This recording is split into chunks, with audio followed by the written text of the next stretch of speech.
Bienvenidos a otro programa más y otra entrega más de su programa Radical Contra la Corriente. Es una gran bendición estar con ustedes. Definitivamente nos gozamos. Estamos súper agradecidos de lo que el Señor está haciendo. Ya pasamos la barrera de los 3,000 suscriptores y tenemos más de 25,000 views en nuestros videos. Esto está llegando a España, Argentina, Colombia, México, Perú, Ecuador, Costa Rica, Santo Domingo. Bueno, un sinnúmero de países alrededor del mundo. Está llegando tan lejos como España. Eso es increíble. Y estamos súper contentos con lo que Dios está haciendo. Como ven, tenemos un set nuevo, tenemos un escenario nuevo. Todavía faltan unas cositas aquí atrás que vamos a estar poniendo pronto. Pendiente. Tenemos un sistema de sonido nuevo que ya debe estar llegando pronto la semana que viene. Así que esperamos tener un mejor audio todavía del que tenemos actualmente. Y estamos más que agradecidos, Sori. Claro que sí, Ángela, la verdad que ha sido una bendición el haber, ¿verdad?, recibido la respuesta de todos ustedes en cuanto a las donaciones, en todas las cosas que estamos haciendo, a través de GoFundMe, a través de PayPal, a través de ATH Móvil en Puerto Rico, y le damos gracias a todos ustedes, ya que pues estamos en continuo crecimiento. Como dijo Ángel, lo de los suscriptores, hemos recibido buen impacto en muchísimos países y estamos más que agradecidos por todo lo que ustedes han hecho. Definitivamente, lo que ustedes han hecho, porque ustedes son los que han estado orando, colaborando, han estado dando ayuda económica. Las oraciones, esas oraciones son demasiado importantes, sí. Demasiado importantes, y estamos más que agradecidos con lo que está pasando. De nuevo, este es su programa, es para ustedes. Nosotros crecemos al ver que usted crece. Nosotros nos gozamos al ver que usted se goza. Recibimos los mensajes, nos retan los mensajes. Si nos ven un poquito nerviosos hoy, medios perdidos, es porque esto es nuevo. Estábamos confinados detrás de aquel escritorio en L y ahora estamos libres. Entonces, si eran 40 minutos 50, puede que dure como 2 horas, porque estos asientos son bastante cómodos. Así que prepárense, pendiente, porque esto puede durar varias horas fácilmente. No, vamos a tratar de ser conservadores con nuestro tiempo, porque nuestra audiencia necesita su respeto también, claro. y no podemos estar jugando con el tiempo. O sea, hay que ser mayordomos del tiempo. Definitivo, por algo Dios nos ha dado sabiduría para poder tomar decisiones correctas con relación al tiempo y cómo lo invertimos. Entonces, hoy en este nuevo programa que estamos con ustedes, ya estamos en el episodio número 10. Episodio número 10, ya han sido 10 videos, 10 podcasts que hemos grabado. Y hoy vamos a estar hablando de un tema que tal vez se pasa por alto, porque ya lo tenemos como un estribillo. Desde el púlpito, fuera del púlpito, se predica mucho de que la palabra de Dios, las escrituras, tenemos que leer la Biblia, pero en realidad, nosotros estamos devorando esas palabras, las estamos haciendo nuestras, o es simplemente un estribillo más. Es necesario que como creyentes podamos poner en práctica nuestro conocimiento y que nos profundicemos más cada día a aprender cosas básicas, porque con estas cosas básicas podemos defender nuestra postura, podemos defender las cosas que, ¿verdad?, la gente nos pregunta y argumentan sobre ciertas situaciones y cosas que pasan en la Biblia, y nosotros tenemos que ser buenos defensores de la palabra. Muy bien, excelente. Entonces, si yo comenzara preguntándote algunos libros seculares que tú conozcas, que son famosos, dime uno o dos. Bueno, el primero que me viene hacia la mente rapidito es El Quijote de la Mancha. Sí, yo le pregunto a cualquiera de la población que ha estudiado en alguna escuela, ya sea a nivel elemental, intermedio o superior, nos va a decir El Quijote de la Mancha. Con mucha seguridad. Claro que sí. Nos puede decir el autor, nos pueden decir el libro, nos pueden dar un compendio de qué se trata El Quijote de la Mancha. Miguel de Cervantes. Y si te preguntara por otro libro, ¿qué tú dirías? Bueno, otros que me vienen a la mente así, la Ilíada y la Odisea, que fueron por Homero. Eso es más bien en cultura oriental. que es cuando uno coge civilización griega en la universidad, y otro más así que viene, que es, ¿verdad?, secular, que no tiene que ver nada mucho con los estudios ni nada, El alquimista. Ese alquimista es Pablo Coelho, ¿no? Paulo Coelho. Paulo Coelho, ok. Sí. Ok, mira, al menos me sé un poco aunque sea el apellido, ¿verdad? Sí. Bueno, sí, mira, yo te hago estas preguntas porque la mayoría de las personas que tú le preguntas por algún tipo de libro, si es cristiano, muy probable lo primero que te va a decir es la Biblia. Uh-huh. Si es cristiano, aún siendo cristiano, te puede decir el Quijote. Ajá. O el alquimista, o te puede decir el Rey de los Anillos, o el Señor de los Anillos, Sí. Lord of the Rings, como se le llama en inglés. Exacto. Te puede hablar de The Hobbit. Ajá. Te pueden hablar, bueno, un sinnúmero de Harry Potter, por ejemplo. Las Crónicas de Narnia. Ajá. Bueno, hay tantos y tantos libros seculares que han sido muy, muy famosos. Uh-huh. Y la gente los conoce. Sí. Pero también la población, sea cristiana o no, tiene un conocimiento básico de la Biblia. Tiene un conocimiento básico. Tú le preguntas y te dice cuál es el libro más vendido, te van a decir que es la Biblia. Cuál es el libro con mayor cantidad de traducciones a diferentes idiomas, te van a decir que es la Biblia. Uh-huh. Entonces, mi pregunta es, si la gente tiene tanto conocimiento de la Biblia, ¿por qué hay tanta pobreza espiritual esto es triste lo que voy a decir, sí, aún dentro de las iglesias?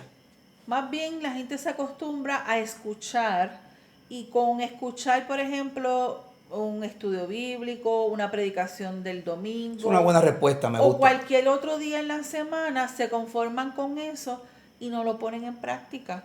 Y muchas veces no, nos perdemos la bendición y las maravillas que encontramos en la Biblia. Fíjate, yo mirando, mientras tú estás hablando, yo te estoy observando, pero mi vista se pierde a mi librero, porque detrás de ti yo tengo algunas 12 copias de diferentes versiones de la Biblia. Las tengo en inglés, español, diferentes versiones. Nueva Biblia de las Américas, Nueva Traducción Viviente, sin contar las sobre 300 diferentes versiones que tengo en mi programa Logos, que es de donde hago la mayoría de mis estudios. Entonces, lo que tú dices da en el punto, porque la población, más aún el creyente, va al servicio de domingo, escucha el mensaje, va al estudio de la semana, escucha el estudio, pero la mayoría, porque no hay absoluto, solo Dios es absoluto, la mayoría se satisfacen con escuchar lo que el pastor dijo, o el predicador, o el maestro o el ministro de la palabra. Porque piensan, bueno, esa es la persona que Dios ha puesto ahí para darnos clases y nos está enseñando la palabra, pues con lo que Él está diciendo es suficiente. Y pienso que la pobre espiritualidad tiene dos causas esenciales. La primera es falta de oración. Es una iglesia que va al servicio de oración miércoles o jueves, pero el resto de la semana apenas ora 2, 3, 4 veces en toda la semana. Y lo segundo es la falta de estudio personal y privado. Sí, eso es algo esencial para nosotros poder conocer mejor a Dios y adicional a eso adquirir el conocimiento que Dios quiera que nosotros transmitamos a otras personas. Porque tú y yo hacemos estudios bíblicos. Nos sentamos en el mismo escritorio, estudiamos juntos. Sí. Hemos hecho altar familiar, que lo hacemos con nuestra familia, y diferentes actividades donde hay un compartir o coinonía entre la familia o hermanos en la fe. Pero ¿qué de tu tiempo a solas? Es indispensable, es necesario que siempre se saque un tiempo para leer la Biblia. Definitivo. Y no es escoger un libro al azar, es simplemente establecer un hábito y un patrón para poder entonces leer y comprender. Pues yo creo que has dado, como decimos en Puerto Rico, has dado en el clavo. Porque el hábito de estudiar la Biblia es exactamente lo que la palabra dice. Sí. Es un programa donde tú haces en tu mente un hábito. Tú tienes el hábito de levantarte y lavarte la boca. Tú tienes el hábito de levantarte y darle un beso de buenos días a tu esposa o esposo. Tú tienes el hábito de llevar a tus hijos a la escuela. y tenemos el hábito de ir a trabajar todos los días, aunque no queramos hacerlo. Pero, ¿qué tal del hábito de estudiar la palabra de Dios? Es importante, es algo esencial en nuestras vidas porque es lo que nos guía Definitivo. a nuestro diario vivir y a no cometer errores crasos. Entonces, ¿qué hacemos o cómo hacemos para internalizar la importancia del estudio personal de la palabra? Y por eso el tema que hemos escogido para este capítulo número 10 de Radical contra la Corriente, y el tema es la Biblia lumbrera en medio de las tinieblas. Definitivamente vivimos en un mundo en tinieblas. Y si nosotros no internalizamos que la única herramienta esencial para combatir un mundo en tinieblas es la luz de la palabra de Dios. Eso es así.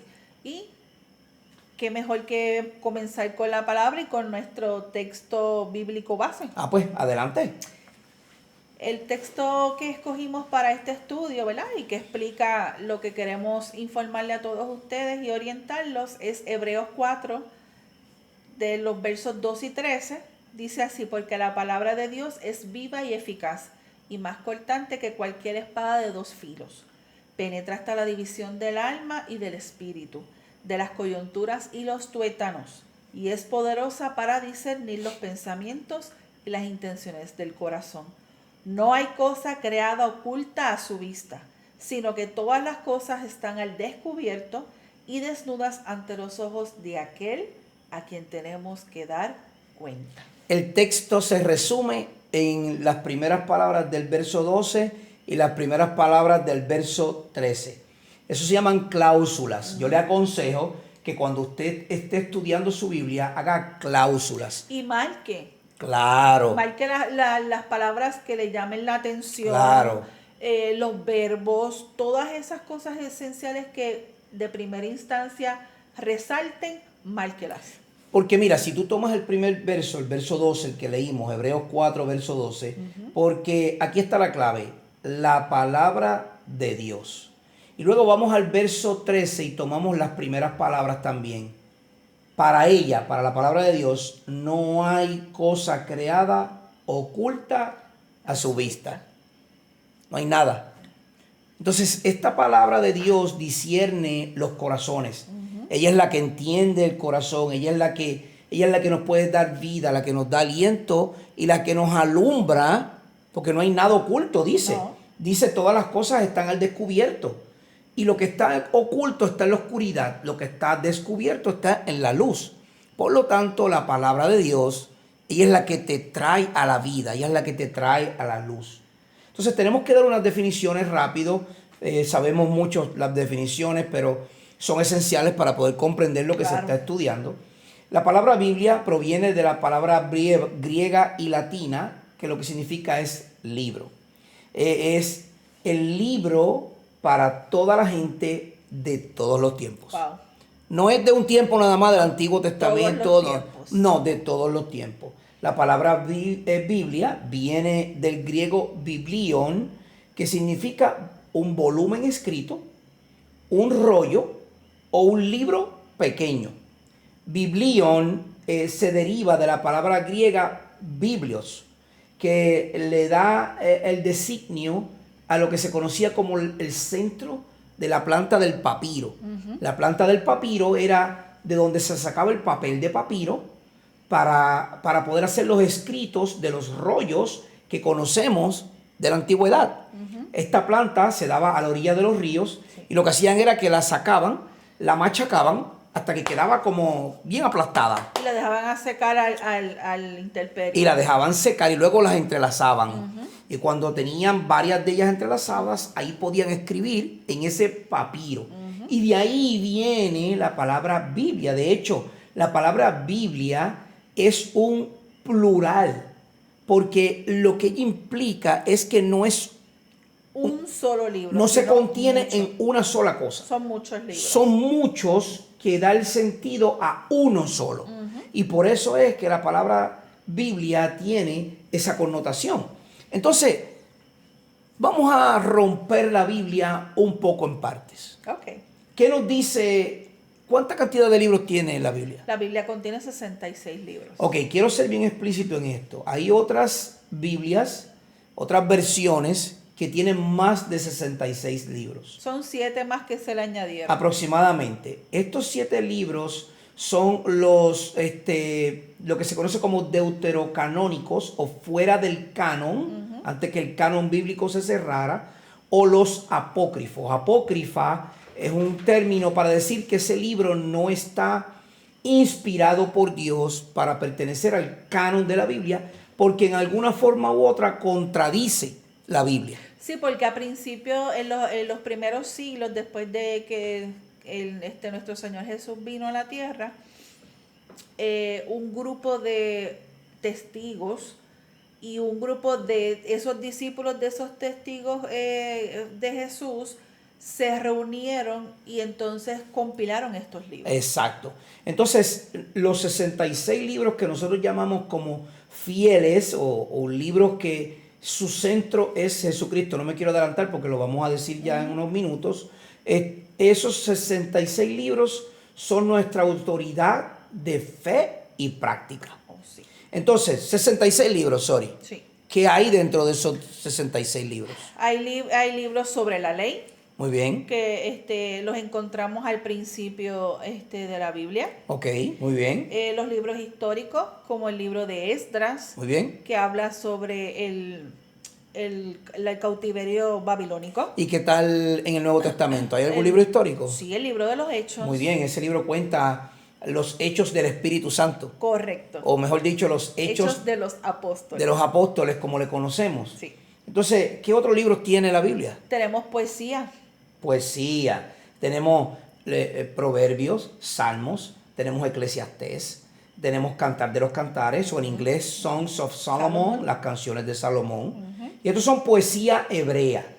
Tienen un ritmo poético muy diferente a como nosotros conocemos la poesía al día de hoy. ¿Y qué otros libros tiene la Biblia? Los más importantes, los de profecía. Muy bien, porque esa profecía va a señalar a nuestro Señor Jesucristo. Exacto. Entonces ahí tenemos a Jeremías, Isaías, Nehemías, Malaquías y todos los libros que son de profecía. Ese es Dios hablándole a un hombre y ese hombre hablándole a un pueblo de parte de Dios. Y por último, tenemos los libros biográficos que conocemos hoy como el Evangelio o los Evangelios, que sabemos que son 4, Mateo, Marcos, Lucas y Juan. Se dice biográficos porque cuentan la historia de nuestro Señor Jesucristo y lo que Él hizo en la tierra desde su nacimiento hasta su muerte y su resurrección. Y no podemos dejar tampoco fuera las epístolas. Muy bien. ¿Qué es una epístola? Una carta. Una carta. Hermano, mire, le voy a dar un consejo. Si usted va a leer las epístolas o las cartas, no lea un verso, 5 versos o un capítulo. Nadie lee una carta más que el primer párrafo. No, es importante saber que como son cartas y dirigidas a diferentes personas o iglesias, que en el caso de Pablo, el apóstol Pablo, es importante leer la carta en su contenido general porque es algo dirigido hacia directo o a una persona o a una iglesia. Exacto. Y es importante leerla completa para poderla entender. Como en el caso de Tito. Exacto. Pablo le escribe a Tito y Tito es una carta pastoral. Entonces él escribe a una persona. Yeah. Igual que a Timoteo. O a Filemón. También. Es una carta a una persona, Tito, Timoteo. Pero también él escribe a una iglesia, como la iglesia de Corinto o de Éfeso. Exacto. Y también le escribe a una iglesia La de Tesalónica. como la Tesalónica. Tenemos otras cartas que son generales o lo que se conoce como católico, que es una carta a, por ejemplo, Juan. Primera, segunda, tercera de Juan. Sí, son cartas generales. No van a una iglesia ni a una persona, sino a un contexto más general. Entonces, estas cartas tienen unos autores. Claro. El autor principal es Dios. El único es Dios. Es Dios. Pero Dios le habló a unos hombres y estos hombres escribieron estas cartas. Y se podría decir que la Biblia tiene aproximadamente 40 escritores. Un promedio. Hay unos debates teológicos donde algunos argumentan que son 38 escritores, otros se atreven a decir que son 41, 42, y por eso el promedio se ha quedado en 40 escritores. Este periodo de escritura fue compuesto en un periodo de 1500 años. O sea, no es algo que se trajo y se inventó, como mucha gente pretende decir, sino que Dios, a través de lo que Él ha querido hacer en su plan de redención, Él escoge a diferentes personas en diferentes épocas y los llama a decir la profecía o lo que le tocó decir en aquel momento. Y para que veas que no se contradice a pesar del periodo tan largo de tiempo, un ejemplo, un Jeremías se escribió aproximadamente 750 años antes de Cristo, y lo que él escribió de nuestro Señor Jesucristo lo vemos cumplido en los evangelios, sí, y lo vemos reiterado en las cartas o las epístolas más adelante. Exacto. En la escritura. Entonces los autores fueron reyes, pescadores, sacerdotes, oficiales gubernamentales, granjeros, pastores y doctores, como sabemos que es el caso de Lucas, que no fue un apóstol, no, pero estuvo caminando bien cerca con el apóstol Pablo. Sí, como tú lo dijiste, él fue doctor, pero Dios lo utilizó para llevarlo de esa forma científica, lo que él tenía que decir. Definitivo. Entonces tenemos la historia de la Biblia, tenemos los escritores de la Biblia, tenemos su unidad. Vemos que la Biblia tiene una unidad y se debe a que esa unidad tiene un solo autor. Dios mismo. Y ese autor es Dios. No tiene a ningún otro. No. La Biblia es inspirada por Dios. Así y conocemos el texto más famoso en 2 Timoteo capítulo 3 que dice: toda la escritura es inspirada por Dios y útil para enseñar, para reprender, para corregir, para instruir en justicia, a fin de que el hombre de Dios sea perfecto, equipado para toda buena obra. Y es perfecto, no está diciendo que somos perfectos, está diciendo que somos completos en la enseñanza de la palabra de Dios. Entonces, estos autores que escribieron lo que les dio la gana. No exactamente lo que Dios les dijo que escribieran. Definitivo. Porque si tú me das un libro para que yo lo lea y haga un comentario sobre lo que tú escribiste, yo no puedo tomar ese libro y escribir sobre ese libro, porque hoy día le llamamos a eso plagio. Correcto. Estaríamos robando de lo que el autor escribió. Sí, tú tendrías que parafrasear, como en una reseña, lo que dijo el autor. Pero tienes que citarlo como quieras. Oh, definitivo. Porque el escrito no es tuyo, es de otra persona. Exacto. Entonces eso tiene unos derechos de autoría, y esos derechos de autoría te pueden costar la cárcel. Oh, sí. si los violas. Entonces, Dios es el autor de la Biblia. Él es el que da la autoría y el sello final a su escritura. Entonces, estos autores o escritores no escribieron por su cuenta. Ellos escribieron lo que Dios le dijo.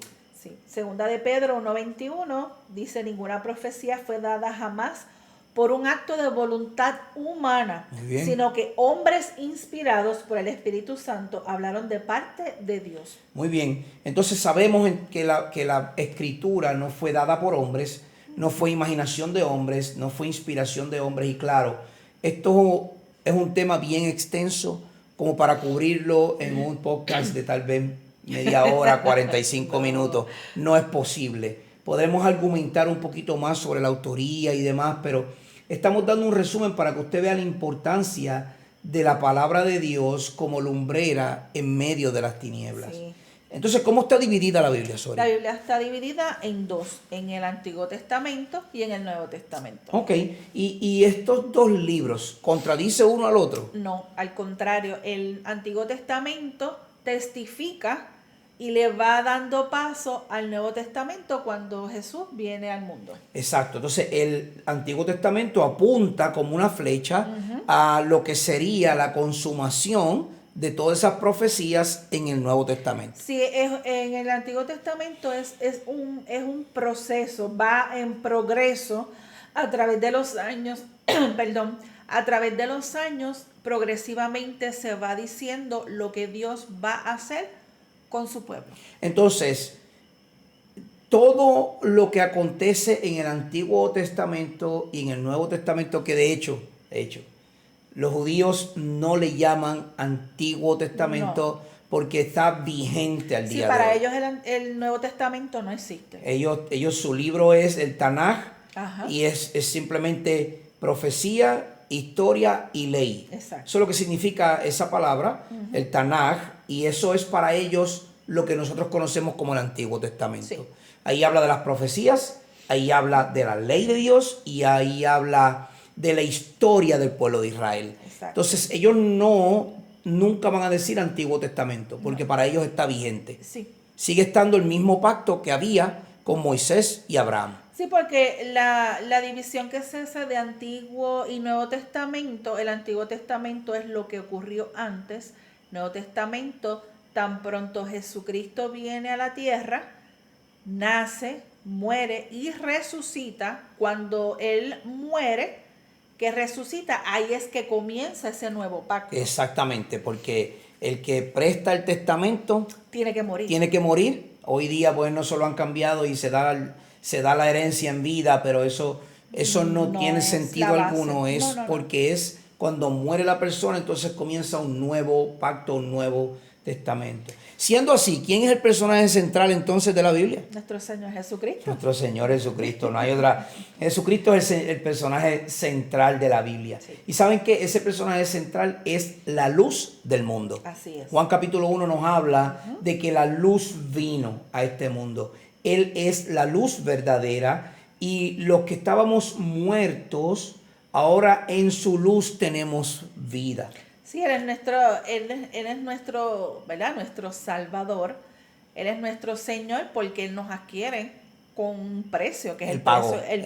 Claro. Él pagó por sangre, pagó nuestro precio con sangre, pero Él vino a este mundo a salvarnos y a salvar este mundo pecador. Definitivo. Entonces Jesús es más que una figura histórica. Él es por encima de una figura histórica, el autor de la historia. Sí, muchos no lo reconocen como Dios, ¿verdad? Dios encarnado, el Hijo de Dios. Mucha gente no lo califica solamente como un profeta, pero siempre está marcado en la historia de que Él vino a la tierra, Él existió y fue una pieza clave en la historia del mundo. Definitivamente. Y hubo sin número de testigos que pudieron presenciar su resurrección, su muerte y su resurrección, las dos cosas. Y hubo otro gran número que pudo ver su ascensión al cielo y los ángeles se pararon al lado de ellos y le dijeron: tranquilos varones, según Él se fue, así mismo va a regresar. Gloria a Dios por eso. Claro. Entonces Jesús es más que una figura histórica, Jesús es Dios. No podemos decir es como un Dios, como algunas versiones bíblicas dicen, porque eso es un error. Él es Dios. Él es Dios. Y mire, es tan glorioso que en Juan capítulo 1, verso 14 nos dice: el verbo se hizo carne y habitó entre nosotros y vimos su gloria, o sea, la gloria de Dios, gloria como el unigénito del Padre, lleno de gracia y de verdad. Fíjate que la Biblia nos da este verso tan precioso que nos demuestra que el mismo Jesucristo, siendo Dios, habitó con nosotros y nos mostró la gloria, su gloria, aquí en la tierra. Exacto, y la hermosura de ver, ¿verdad?, a través de la historia y lo que Él hizo por cada uno de nosotros.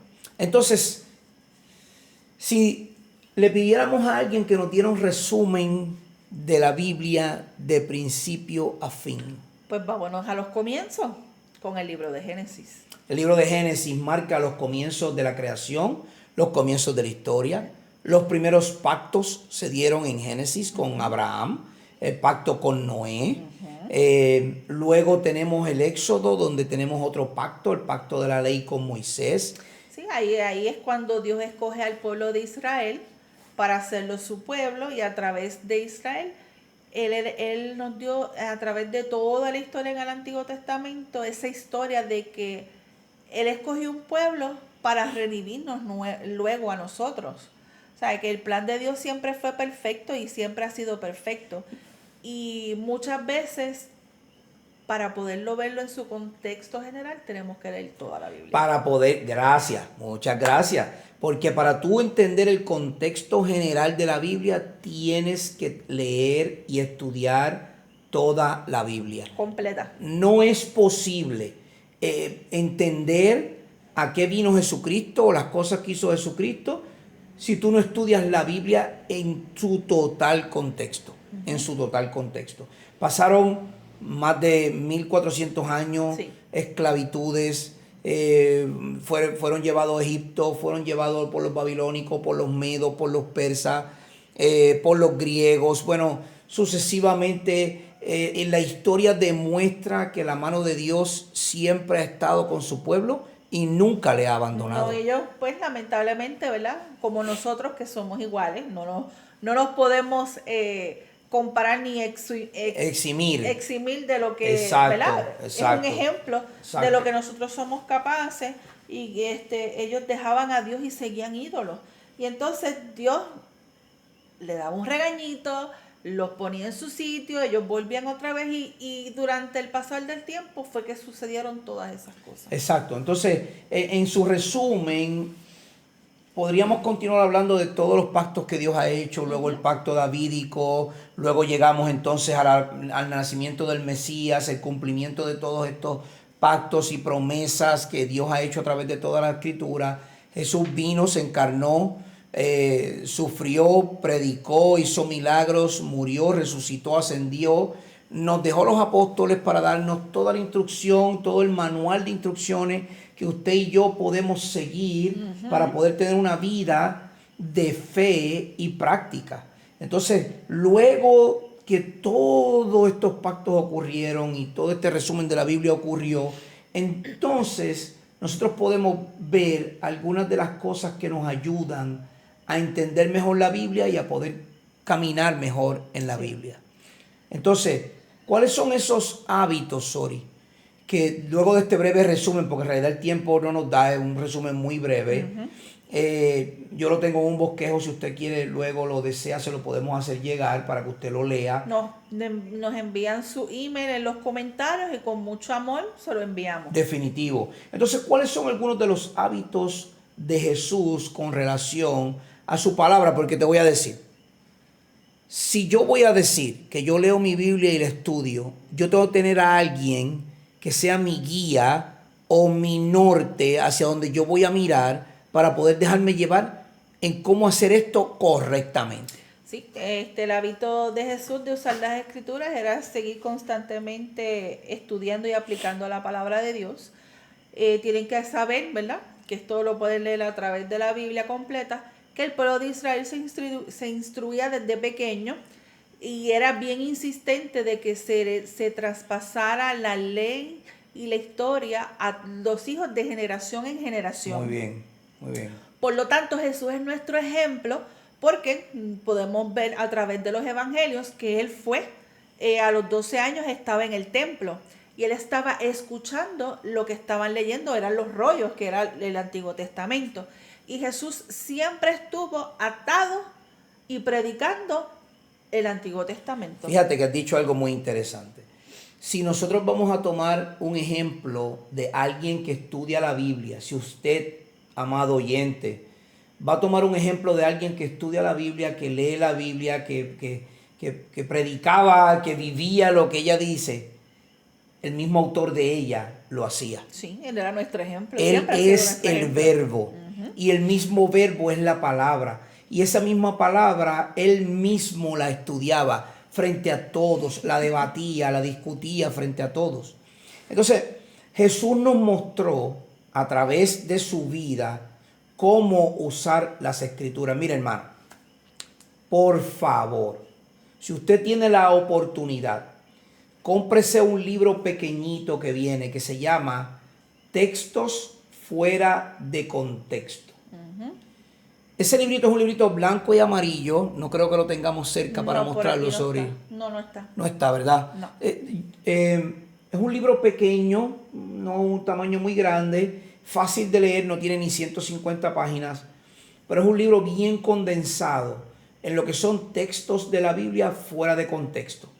Es obvio que ahí usted va a encontrar los textos como Filipenses 4:13, como, sí, Juan 3:16, el texto que habla de no juzgar, que tanto nos encanta decir, oh, no me juzgues, porque el único que a mí me puede juzgar es Dios. En ese libro, textos como ese, como Filipenses, que es de los que me acuerdo ahora que son de los más famosos, el 1 Corintios 13, el amor, ay santo, el amor, ay que mucho yo amo a mi pareja y eres paciente con ella, que mucho yo amo a mi esposa y puedes soportar todo lo que venga de parte de ella.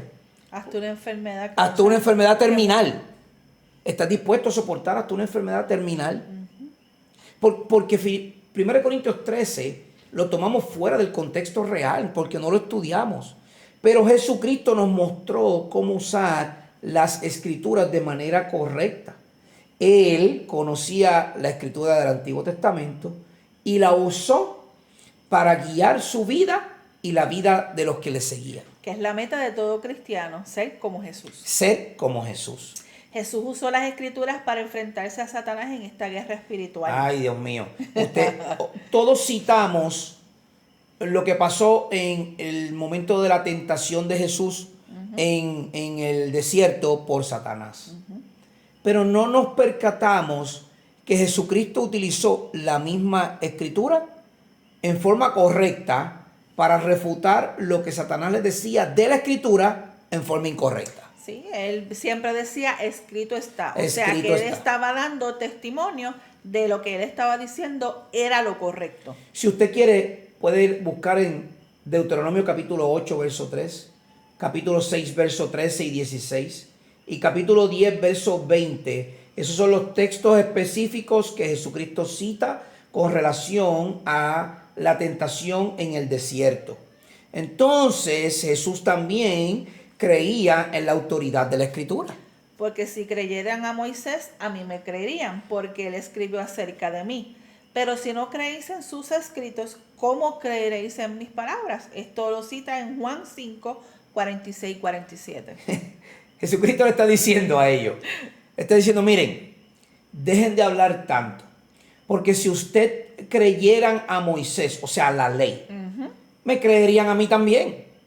Pero como no le creen a él, ni siquiera me pueden creer a mí. No. Pero Jesús creía en la autoridad de la Escritura, sí, porque él les cita a ellos la Escritura y les cita del Antiguo Testamento trayéndolo al Nuevo Testamento. Jesús usó la Escritura para señalar errores doctrinales.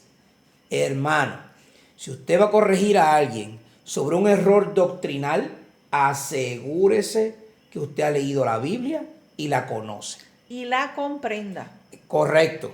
Porque es importante comprenderla para entonces mostrarla en verdad y no tergiversar la palabra de Dios. En el contexto. Por eso, sí. Entonces, Jesús también utilizó las Escrituras para apuntar a errores, como les dije, para apuntar a la verdad y para demostrar su muerte y su resurrección. Sí. Porque él citaba Jeremías, él citaba los Salmos, él citaba Isaías, él citaba Malaquías, refiriéndose a su muerte y su resurrección. Siempre apuntaba a él. Siempre apuntaba a él. Ahora, fíjate, mira, hay un problema. Y es que hay unos enemigos de las Escrituras y del estudio de la Escritura. Mira, amigo y hermano, la Biblia no puede ser una lumbrera para ti en medio de las tinieblas de este mundo si alguno de estos enemigos tú lo tienes aquí. Usted sabe cómo dice cuando uno tiene un mono trepado aquí en la espalda, bien pesado. Pues mire, hermano, o amigo que me escucha, si usted tiene alguno de estos enemigos del estudio de la Biblia o de la lectura de la palabra o de creer lo que la palabra dice es palabra de Dios, cualquiera de estos enemigos le va a ser un estorbo en su vida para comprender verdaderamente lo que Dios está diciendo. ¿Cuál es el primero? La ignorancia. El no saber lo que dice la Biblia. Mire, si alguien le dice a usted, ¿verdad? Se lo puede decir de manera no muy agradable, no muy cortés, ¿verdad? Pero si alguien dice que usted es un ignorante de la escritura, no se ofenda. Porque la misma palabra dice, ustedes ignoran quién yo soy. Ustedes ignoran lo que está escrito de mí. Porque la ignorancia es el no conocer lo que Dios ha dicho. Y eso es un enemigo de usted poder caminar en la luz. El segundo, la ocupación. No tengo tiempo para leer la Biblia. Yo creo que este es uno de los más comunes. Yeah. Tengo tiempo para levantarme, para ir a trabajar 8, 10 horas, algunos 12 horas. Tengo tiempo para salir con mi familia, ir a comer, ir a donde sea, al cine. Tengo tiempo para ver una película que dura 3 horas en el cine. Tengo tiempo para ver todas las series de televisión que existen en Netflix, Hulu, Max y todo lo demás. Pero estoy tan ocupado que no tengo tiempo para leer la Biblia. Es triste ver como mucha gente, ¿verdad? Y podemos decir que caemos. Todos. Posponemos. Todos caemos en eso. Sí, y ponemos, ¿verdad? No, la leo después. Y nunca vamos y entramos de directo a meternos en la palabra del Señor. Mira, el estar ocupados en otras cosas nos afecta aún a los creyentes que estamos leyendo la Biblia todos los días. Sí. ¿Qué sería el tercer enemigo de...? La falta de exposición.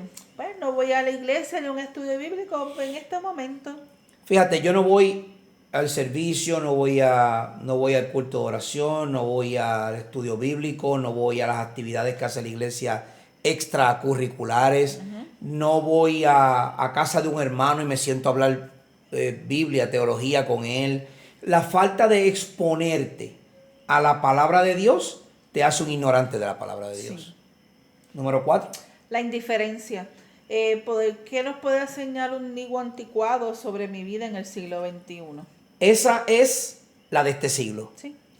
¿Qué me puede a mí enseñar un libro que tiene más de 2000 años? ¿Qué me puede enseñar a mí en este siglo de la era de la tecnología que me lo da todo en la palma de mi mano? Te puedo dar una buena noticia. La encontramos hasta en las plataformas electrónicas y la tenemos accesible. No tenemos excusa ninguna en los carros, en el teléfono, mientras corremos, mientras caminamos, mientras guiamos, la podemos escuchar audible. No tenemos excusa para no escuchar o leer la palabra de Dios. Yo tengo conmigo aquí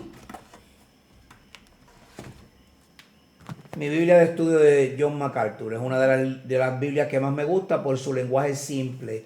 Es una nueva Biblia de las Américas, un lenguaje muy simple. Es la Biblia que más utilizo de las que tengo. No la cargo conmigo porque es muy grande. Tengo otras pequeñas, tengo mi tableta con todas las versiones que le dije. No hay excusa en este siglo para usted no leer la Biblia, aunque sea 10 minutos en el tiempo de almuerzo en su trabajo. Exacto. Pero ¿sabes lo que pasa? Temo que me señalen mis compañeros de trabajo. Sí, es lamentable. Pero no se preocupe, porque cuando usted esté en el cielo, Dios le va a decir, porque te avergonzaste de mí frente a los hombres, ahora yo me avergüenzo de ti frente al Padre. Y eso son palabras muy, muy escalofriantes. Y para evitar estas cosas, ¿qué tenemos que hacer? Bueno, pues tenemos que tener unos hábitos, tenemos que tener unos hábitos del uso de la palabra para que ella se convierta en luz a nuestras vidas. El primer de los hábitos es lea la Biblia todos los días. Tenemos que hacerlo. Propóngase todas las mañanas leer la palabra y hágalo de manera sistemática.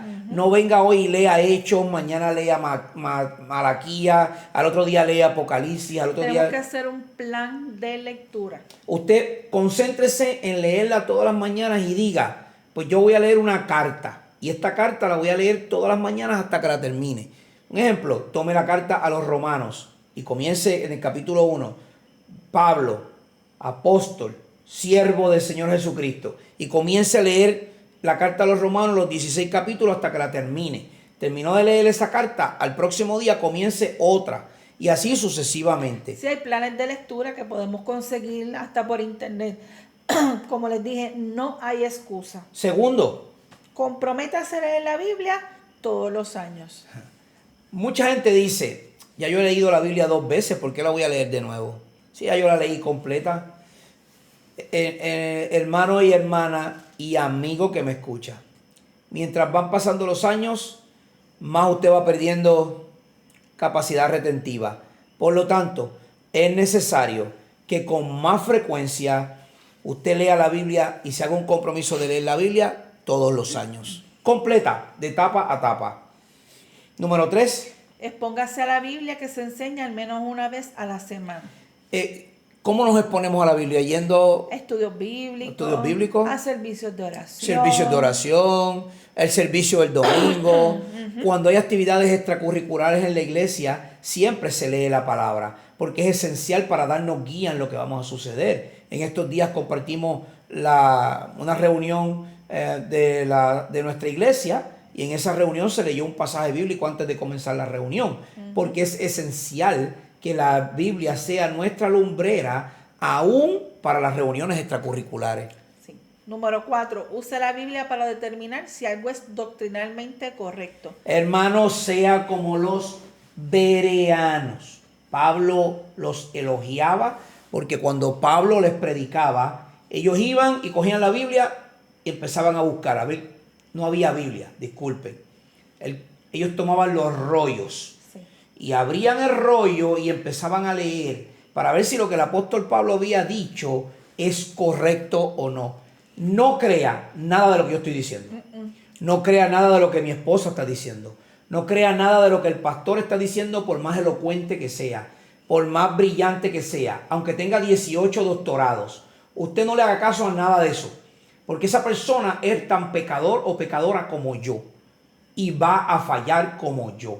Fíltrelo por la Biblia. Muy bien. Usted, todo lo que escuche desde el púlpito, yo le aconsejo que usted lleve a la iglesia en los servicios del domingo una libreta y un lápiz y haga anotaciones. Eso es lo más importante. Y luego cuando usted llegue a su casa, revise las notas que tomó del sermón de ese día. Número 5. Utilizar principios bíblicos para determinar los asuntos morales.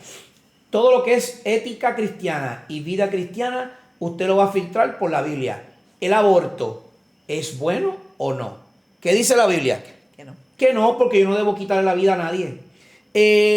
¿La pena de muerte es buena o no? No, porque yo no soy quien para quitar la vida. Si esa persona le quitó la vida a alguien, es la justicia de Dios con esa persona, no la mía. Yo no soy quien para quitarle la vida porque me voy a convertir en un asesino igual que él. ¿Qué otra cosa? ¿El matrimonio de la misma pareja es bueno o no? No, la Biblia dice que no. Usted no se puede casar con el mismo sexo. Dios determinó eso, no yo. Así que los principios de vida, los principios de ética y de moral se rigen por lo que Dios ha dicho en su palabra. Número 6. Usa las escrituras para consolarte cuando estés triste o enfrentes una pérdida. Salmos. Yeah. Es lo primero que me viene a la mente. Vaya a los salmos, pero toda la Biblia desde el principio hasta el fin está llena de consuelos para nuestra vida cuando nos encontramos en aflicción. ¿No me cree? Mire la vida de Abraham, la vida de Noé, la vida de Job, la vida de David, la vida de Salomón, la vida de Pedro, de Pablo, de Juan, la vida de Jesucristo.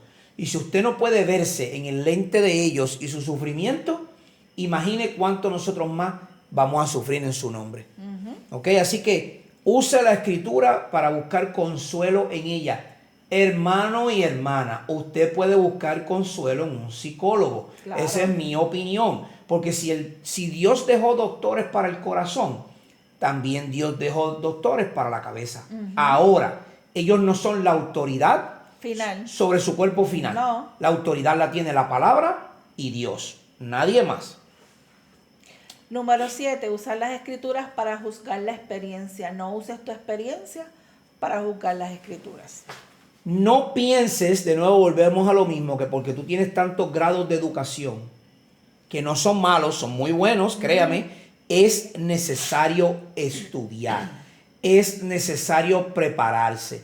Yo no puedo hablar de historia de la Biblia si yo no estudio usos y costumbres. Exacto, de la época antigua. Yo no puedo hablar de los caminos que caminó Jesús si yo no estudio geografía bíblica.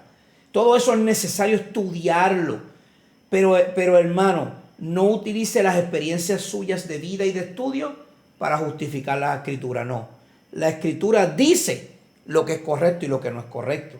Número 8. Llevar consigo un ejemplar de la Biblia en su automóvil, en su casa o en su oficina. Donde quiera que usted vaya, tenga una copia de la Biblia. Si se va al baño, no esté viendo Facebook. Abra su Biblia y léala. Y léala. No, use algo que tal vez es un poquito personal y, ¿verdad? Radical, fuera de tono. Pero hermano, si usted va al baño y se está bañando, ponga la Biblia audible. Sí. Ponga alabanzas cristianas. Pero no se despegue de la palabra de Dios, porque ella va a ser luz en medio de las tinieblas. Número 9. Memorizar las escrituras. Es que estoy muy viejo, sorry, yo no puedo aprender pasajes bíblicos ya. Existen las index cards o las tarjetitas para hacer notas. Haga notas, porque cuando usted escribe y lee en voz alta, el cerebro retiene más. No hay excusa para no memorizar la Biblia. Y por último, la más importante, no que sea la última, no sea la menos importante, aplicar las escrituras. Todo lo que usted ha leído, ha aprendido sobre la palabra de Dios o la luz a este mundo, que es su palabra, todo eso aplíquelo. De nada vale que usted lo aprenda y entró por aquí y salió por acá, por el otro lado. Eso no tiene ningún sentido. Lo que usted aprende, aplícalo. Aplícalo en su vida, aplícalo en la de otros. Sea misericordioso, sea amable, sea amoroso. Hable con denuedo, diga la verdad, señale el error. Si la doctrina es falsa, dígalo, pero hágalo con amor como si fuera Jesucristo. Así es, y como hemos discutido hasta ahora, ¿verdad? Es lo último que discutimos por el día de hoy, pero le damos muchas gracias a todos por habernos escuchado. Muchas gracias por estar con nosotros en este programa. Es mucho material, lo sé. Hemos tratado de condensarlo, pero no encuentro forma de poder explicar temas como este en 10 minutos. No es posible. Podremos hacer un devocional corto, sí, pero no va a tener el material que usted necesita para poder crecer. Usted necesita empaparse de la palabra. Y créame, los YouTube Shorts, los Facebook Shorts, los Reels, TikTok y todos sus videos de 1 minuto o 2, lo que han hecho es acortar la cantidad de retención de nuestras mentes. Así que sigan escuchando nuestros episodios, suscríbase a nuestro canal, denle a la campanita para recibir las notificaciones todos los miércoles. Hoy no salió el día que tenía que salir, pues por lo que estábamos haciendo, pero recuerden siempre que estamos para servirles. Gloria a Dios, gracias por habernos escuchado, gracias por estar con nosotros. Espero hayamos podido ser de bendición a sus vidas. Recuerde, cree hábitos como los que Jesús tenía. No me imite a mí, no imite al pastor. Imite a Jesús y sea radical como Jesús fue y camine en contra de la corriente. No se vaya por las corrientes del mundo. Dios me los bendiga, gracia y paz para cada uno de ustedes. Y será hasta la próxima semana en otro programa más de Radical contra la corriente. Dios me los bendiga mucho.